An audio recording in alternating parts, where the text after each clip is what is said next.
தமிழ்நாட்டிற்கான 2512 கோடி ரூபாய் கல்வி நிதியை மற்ற மாநிலங்களுக்கு வழங்கிய மத்திய அரசு. தமிழக மாணவர்களை பாஜக அரசு வஞ்சித்து வருவதாக முதலமைச்சர் மு க ஸ்டாலின் குற்றச்சாட்டு.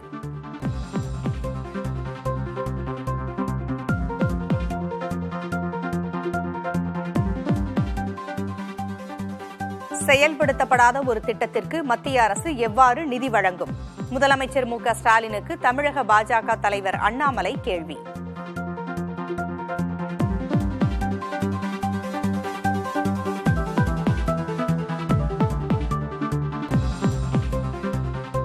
வேலூர் அருகே ரயிலில் இருந்து தள்ளிவிடப்பட்ட கர்ப்பிணி உயர் சிகிச்சைக்காக தனியார் மருத்துவமனைக்கு மாற்றம்.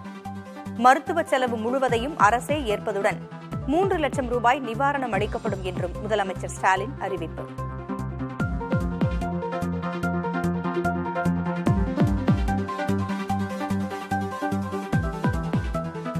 மக்கள் நலனை பற்றி திமுக அரசுக்கு கவலை இல்லை. அத்திக்கடவு அவிநாசி திட்ட கூட்டமைப்பு பாராட்டு விழாவில் எடப்பாடி பழனிசாமி விமர்சனம்.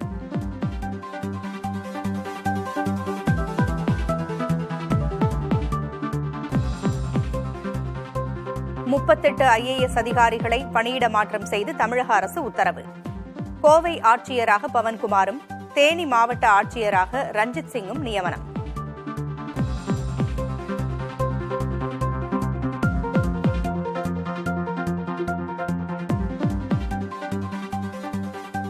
தமிழ்நாடு மின்வாரிய தலைவராக ஜே ராதாகிருஷ்ணன் நியமனம். கூட்டுறவுத்துறை செயலாளராக சத்யபிரதா சாகுவையும் மருத்துவத்துறை செயலாளராக செந்தில்குமாரையும் நியமித்து அரசு உத்தரவு.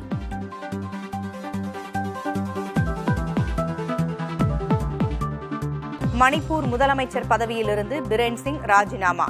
2 ஆண்டுகளுக்கு மேலாக மாநிலத்தில் வன்முறை தொடரும் நிலையில் முக்கிய முடிவு.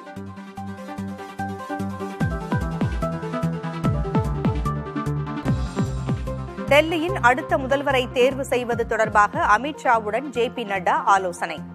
பிரதமரின் அமெரிக்க பயணம் முடிந்த பிறகே அறிவிப்பு வெளியாகும் என தகவல்.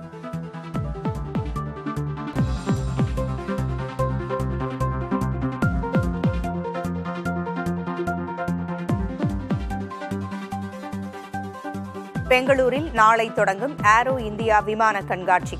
ஒரே விமானத்தில் பயணித்து ஆய்வு செய்த ராணுவ மற்றும் விமானப்படை தளபதிகள்.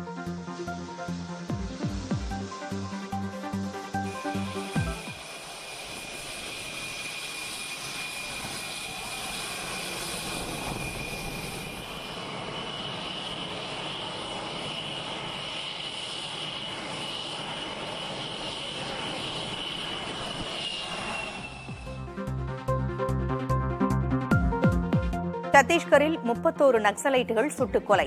துப்பாக்கிச் சண்டையில் பாதுகாப்பு படை வீரர்கள் 2 உயிரிழப்பு.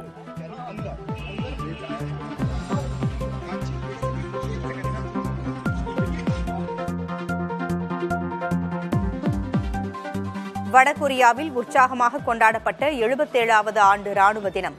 ஆடல் பாடலுடன் கோலாகலமாக நடைபெற்ற விழா.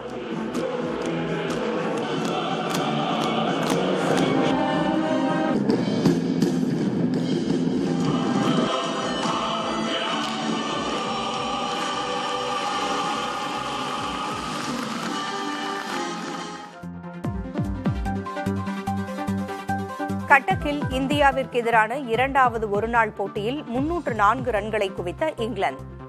இந்தியா 6 ஓவர்களில் 48 ரன்களை எடுத்திருந்த போது விளக்குகள் பழுதடைந்ததால் ஆட்டம் நிறுத்தம்.